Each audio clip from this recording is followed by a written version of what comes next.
Shalom, mis hermanos, bendiciones en esta tarde. Les quiero compartir una porción de la escritura correspondiente a la parashá de esta semana, Kitetse, cuando salgas. Esta porción se encuentra en Devarim capítulo 23 y vamos a leer lo que nos habla la escritura, aparte de muchos temas también muy importantes, relevantes e interesantes. Vamos a estar leyendo esto que nos trae, ¿no es cierto?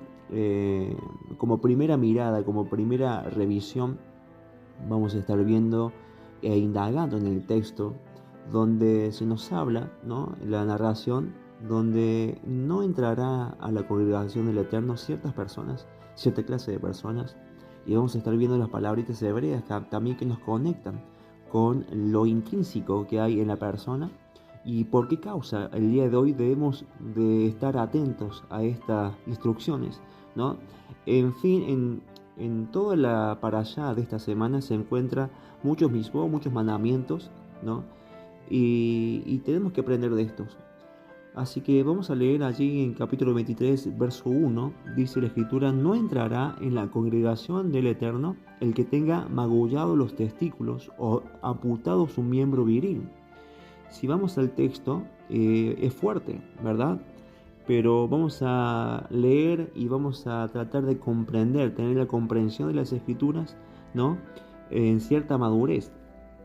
El Mashiach nos enseñó que todo lo malo, ¿no?, de la persona, que el judío o la casa de Judá entiende como la Yetzer Hará, ¿no? La inclinación al mal. Mas el Mashiach nos dice que esta inclinación al mal está en nosotros, ¿no? Todo lo que emanamos sale de nuestros pensamientos, de las intenciones, ¿no?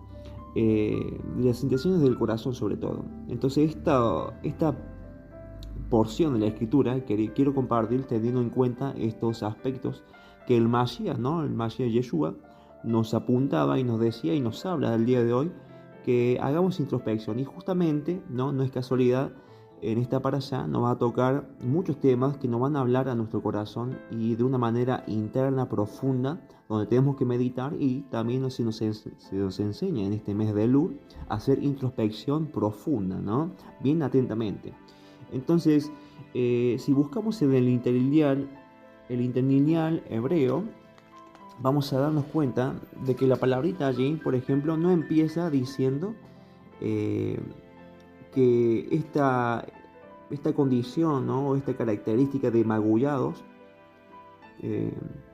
sea en el miembro viril, ¿no?, como en primera instancia. Sé que lo menciona, pero no aquí. Por ejemplo, si vamos al interlineal hebreo, nos vamos a dar con el texto. Si colocamos ahí el capítulo 23 de Devarim, el verso 1, nos va a salir de esta manera: no entrará en la congregación del Eterno el que tenga magullados, ¿no? Y viene la palabra patzá en hebreo, que significa partir, herir, magullar, pero también hacer herida, ¿no? Y ahí vamos conectando con nuestra persona. Y la otra palabrita que sale allí, ¿no? No es testículos, sino que la palabra que sigue, continúa, es daká, que es mutilado. La palabra daká viene de la palabra dak, que traduce derrumbarse, abatir, agachar, contrito, encoger. Entonces esta palabra derrumbarse habla de algo propio en la persona. Habla de algo propio también la palabra papsa, que hace referencia a hacer heridas. Entonces hay algo en la persona que causa heridas, hay algo en la persona que derrumba, ¿no?, a su paso. También esta palabra daká, habíamos dicho que proviene de dak, que también es triturado. También contrito, que es una palabra que subrayé, y quebrantar, o sea, quebranta y contriste, ¿eh? Y también está la palabra lesionar, ¿no? Es como que hace daño, ¿no? Esta persona hace daño. Y si vamos a la otra palabrita, que es la tercera palabra que menciona esta característica de esta persona, es tampoco, o sea, no entrará ni cortado. O sea, es decir, que la palabra cortado es karat en hebreo, que también traduce cortar, rebanar, separar, acabar, amputar. Recién ahora viene, ¿no? esta palabra que es miembro viril, que en hebreo es sofka, ¿no? Que hace alusión al miembro viril, pero esta palabra también se desprende de la raíz de safak, que aquí viene también algo profundo, por eso debemos buscar en el hebreo y qué hablar de la gematría, ¿verdad? Pero no vamos a ir hasta allá porque se va a hacer extenso, sino más bien veamos esta palabrita safak, que se desprende de la palabra sofka, que significa miembro viril, y traduce también tubo para derramar, ¿no? Arrojar o chorrear. Esta palabra safak significa gastar, y entre paréntesis está la vida, el alma, quejas, dinero, etc. Así lo dice. Entonces, de alguna manera, esta persona, teniendo estas características, nos hace dar cuenta, o por lo menos la comprensión que nos da el texto al día de hoy, es alguien que desperdicia, ¿no? Porque también otra de las traducciones de esta palabra safak es resbalar, verter, es decir, que desperdicia vida, ¿no? Que desprecia el alma, que busca la queja y desperdicia, bueno, ahí hablando de desperdiciar o de gastar, se gasta en quejas y en dinero. Y dice etcétera, es decir, que esta persona viene haciendo heridas, viene derrumbando, viene contristando, viene entristeciendo. Entonces vamos a hablar de esta característica de las personas que no pueden estar dentro de la, bueno, la palabra congregación es cajal, asamblea, congregación, convocación, reunión, ¿no? En medio de estas reuniones, que también para el caso nos habla de aquellas personas que se hacen ellas mismas, ¿no? Estériles, es decir, una persona que no quiere formar familia, una persona que no le interesa el porvenir, el futuro, ni mucho menos la persona que está al lado. Porque recordemos que esta narración, si vamos al contexto, viene de las leyes de la castidad, ¿no? Que está en Levítico capítulo 22, habla concerniente a la pureza, habla concerniente a la doncella, que no hay que amancillarla, que no hay que, digamos, llevarla por la fuerza. Y un verso anterior dice, como por ejemplo, ¿no? Aquel hombre que se acuesta con la joven, etc. Viene anunciándonos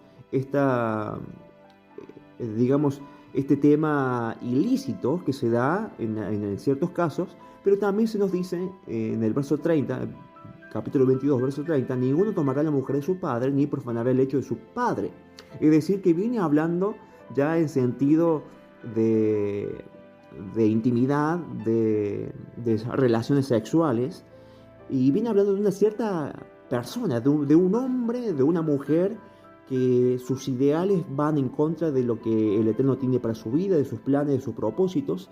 Entonces debemos entenderlo desde este lado. Recordamos también que esta es una perspectiva, ¿no? La cual la Escritura también nos da la comprensión y el entendimiento de saber cómo nos hablas al día de hoy. Porque ¿quién el día de hoy se mutila un miembro? ¿No? Hay que estar, digamos, desequilibrado mentalmente, ¿no?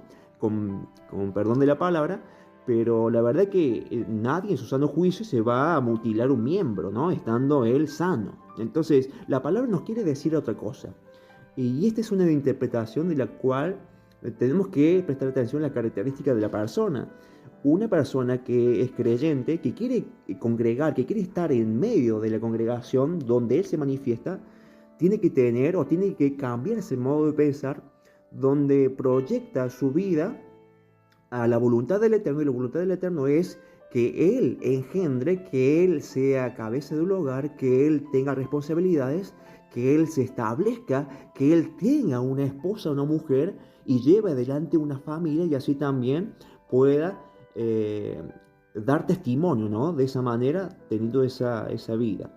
Entonces, si seguimos allí en el verso 2, dice, no entrará bastardo en la congregación del Yahweh, ni hasta la 10ª generación no entrará en la congregación del Eterno. Otra vez, y vamos viendo que va tomando como que este hombre, esta persona, esta mujer, para no dar el género, porque es general, puede ser tanto el hombre como la mujer, no tiene los ideales claros, además está siendo egoísta, egocéntrico, que no está cuidando a quien está a su lado, hablando de la intimidad, hablando de una pareja, y también se equivoca, y si cuando se equivoca esta persona, ¿no? Hablando ahí del bastardo, que en hebreo viene a ser la palabrita mamzer, ¿no?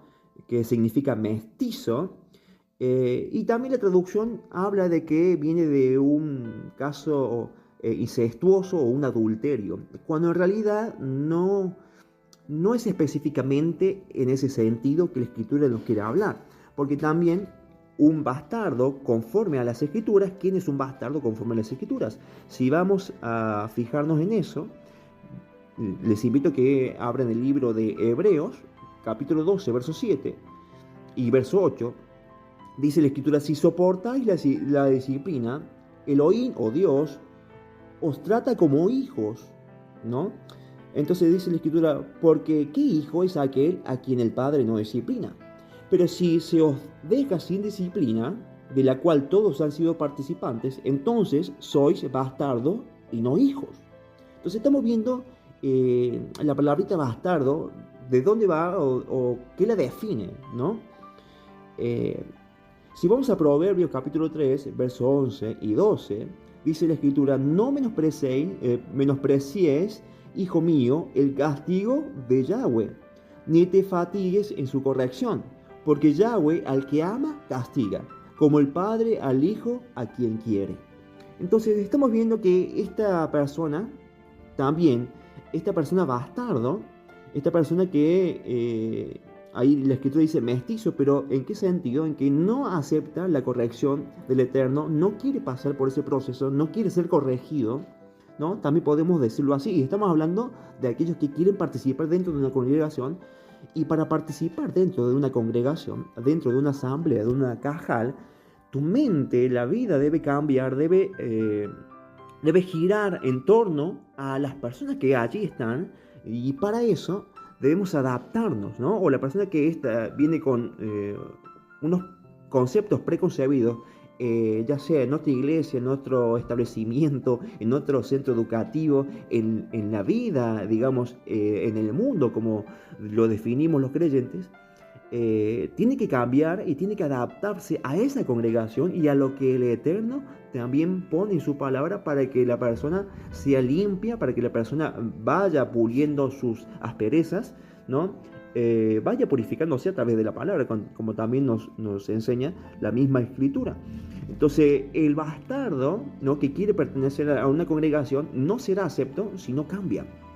Entonces, este bastardo no podrá entrar a la congregación. ¿Por qué? Porque no acepta, porque no concibe, porque no se humilla, porque no quiere la corrección, no quiere el cambio. Entonces el Eterno dice: tú no vas a poder pertenecer a mi congregación.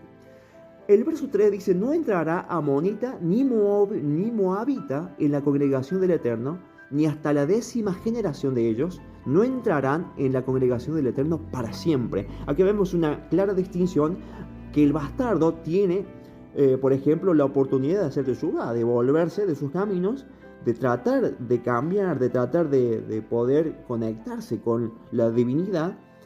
Pero aquí el amonita y el moabita, que bien sabemos viene de esta relación incestuosa de las hijas de Lot con el mismo padre. Más precisamente, si vemos la palabrita allí, amonita, ¿no? Significa en hebreo pueblo oculto o oscurecido o entenebrecido, donde no hay luz, ¿verdad? Más el moabita, ¿no?, es hijo del padre. Es decir, ahí la misma traducción nos dice, cuando lo buscamos en el interlineal, si usted busca moabita, si va a esta misma referencia que estamos leyendo acá en el capítulo 23, verso 3, te va a decir que moabita, del padre de su madre, es decir, ese hijo salió del padre de la madre de él. Y te dice que es digamos, fue concebido incestuosamente. Entonces te habla de estas condiciones, hablamos de la sexualidad, hablamos de la intimidad, hablamos de esta orientación que traemos muchas veces errada, ¿no? Que debemos limpiarnos, despojarnos de esto. Y te está hablando claramente lo que lo que te había dicho al principio, con madurez, enfrentar estos temas, porque debemos cambiar el paradigma, debemos cambiar y controlar nuestros deseos. Te habla también de un cambio radical en cuanto a la sexualidad, en cuanto al sexo, el coito, en cuanto a cuidar, digamos, eh, nuestra, nuestra intimidad, eh, tanto conciencia, ¿no? Tomando conciencia de cada acto, de cada decisión que tomemos, estando con una pareja, con tu esposa inclusive. Esto nos quiere hablar la palabra del Eterno y nos quiere enderezar, es decir, esta es la vara de hierro que debemos tomar y aceptar y acatar, ¿no es cierto? Como el Eterno quiere, no quiere que seamos un bastardo, no quiere que entremos a la congregación teniendo estos pensamientos, ¿no? Egoístas, egocéntricos, de no querer formar familia, de tener una actitud eh, de que no te importa nada, porque aquí la traducción, no yo, la traducción te dice que zafag significa gastar la vida, el alma, en quejas, en dinero, etcétera, que todo te resbala, que desperdicias y que desperdicia tu tiempo, tu vida, ¿no? Cuando en realidad el propósito del Eterno es otro para tu vida. Entonces, mis hermanos, hay tanto para hablar con respecto a toda la parasha, pero si vamos a ir un versículo más, ya estoy viendo la grabación 16 minutos, pero si vamos a un versículo más, en el versículo 5, en el versículo 4, dice, por cuanto no salieron a recibir con pan y agua al camino cuando saliste de Mirrayim, quienes no salieron a recibirte, a los amonitas y los moabitas. Recordemos que la escritura dice y menciona a Balaam, ¿no? Hijo de Beor y de Petor en Mesopotamia, el que buscó maldecirte, dice. El 5 dice, mas no quiso el Eterno tu Elohim oír a Balaam, y Yahweh tu Elohim te convirtió la maldición en bendición, porque el Eterno tu Elohim te amaba. Ahora acá, esto nos refleja una lucha. Habíamos hablado de la Yetzer Hara es mal, ¿no? La inclinación al mal. La inclinación al mal, lo que nos declara la Escritura es que tenemos una lucha interna con esta inclinación al mal, hablando de la sexualidad, hablando de la inmoralidad sexual, hablando del egocentrismo, hablando del desperdiciar nuestra vida en cosas vanas. La Escritura nos está marcando que el Eterno está dispuesto a defenderte. El Eterno está dispuesto a cambiar la maldición en bendición si nosotros corregimos todos estos aspectos que pueden estar en nuestra vida, que pueden estar en nuestra conciencia, en nuestra mente, en nuestros deseos inclusive, como también nos advertía el Mashiach, ¿no? Que todo lo malo sale, ¿de dónde? De nuestro corazón. Entonces, hace falta y es necesario una limpieza interna, pero no solo, sino acompañado de la Dabar del Eterno, acompañado de la palabra viviente, acompañado del Mashiach, acompañado de su Rúa que nos dejó para fortalecernos, para limpiarnos, para llevarnos hacia toda la verdad. Así que, mis hermanos, esto nos habla de una lucha que tenemos que ganar, de una lucha contra la inmoralidad, de una lucha contra nuestros deseos, contra nuestros proyectos egoístas, una lucha contra esa inclinación al mal. Mis hermanos, es todo hasta aquí. Espero que haya sido de bendición y nos estamos viendo en el día de Shabbat para inspeccionar, para indagar más en esta parasha que es